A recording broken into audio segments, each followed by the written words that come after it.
बिस्मिल्लाहिर्रहमानिर्रहीम, अस्सलाम वालेकुम। Welcome to my YouTube channel और आप देख रहे हैं जायकेदार खाने। उम्मीद है आप सब खैरियत से होंगे, खुश होंगे, आबाद होंगे। आज हम आपके लिए लेके आए हैं मटन शलजम गोश्त की रेसिपी। आते हैं हम अपनी रेसिपी की तरफ। मैं एक कढ़ाई में ऑयल डाल लूँगी, फिर इसके अंदर मैं खुशबू के लिए 2 दालचीनी की स्टिक्स ऐड कर लूँगी और मैंने 2 मीडियम साइज़ के प्याज कट करके रख लिए थे, वो ऐड कर लेंगे और इसको लाइट ब्राउन कर लेंगे। हमारे प्याज लाइट ब्राउन हो गए थे तो मैंने ये मटन अब ऐड कर लिया, इसको अच्छी से भून लेंगे।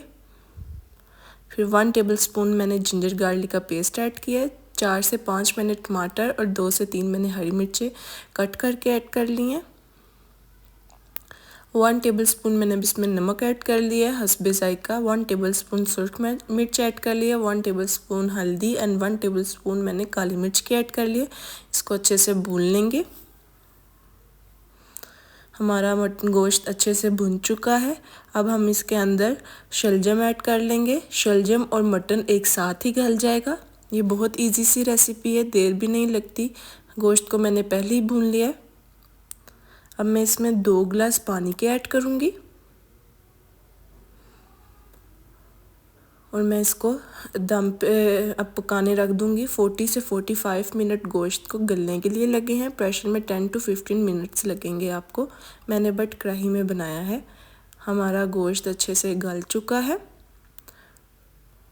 अब मैं गोश्त को अलहदा कर लूँगी प्लेट में, ताकि मैं शलजम को घोट सकूँ घोटने से।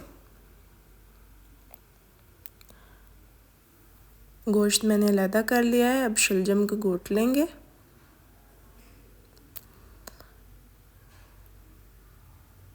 और शलजम अच्छे से देखें घुट चुका है।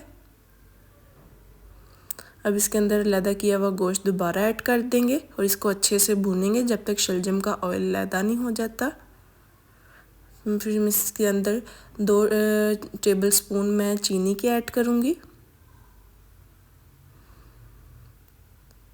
माशाल्लाह अल्हम्दुलिल्लाह देखिए हमारा शलजम तैयार हो चुका है। मैंने अंदर धनिया ऐड कर लिया है और मैं 1 टेबलस्पून थोड़ी सी काली मिर्च ऐड कर लूँगी।